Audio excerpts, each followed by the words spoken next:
കൊല്ലത്ത് റോഡ് മുറിച്ച് കടക്കുന്നതിനിടെ കാറിടിച്ച് തെറിപ്പിച്ച മധ്യവയസ്കയുടെ ദേഹത്തു കൂടി ലോറി കയറിയിറങ്ങി ദാരുണാന്ത്യം.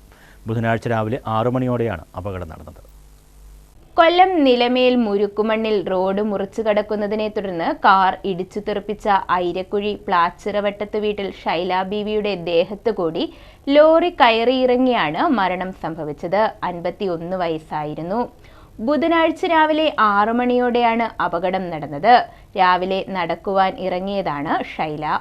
മുരുക്കുമൺ ഭാഗത്ത് എത്തിയതോടെ റോഡ് മുറിച്ചു കടക്കാൻ ശ്രമിക്കുകയും MC റോഡിലൂടെ വന്ന കാർ ഷൈലയെ ഇടിച്ചു തെറിപ്പിക്കുകയുമായിരുന്നു.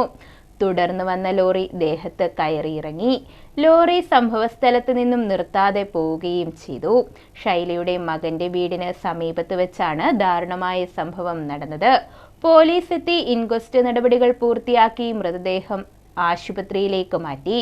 ന്യൂസ് ബ്യൂറോ, കൊല്ലം.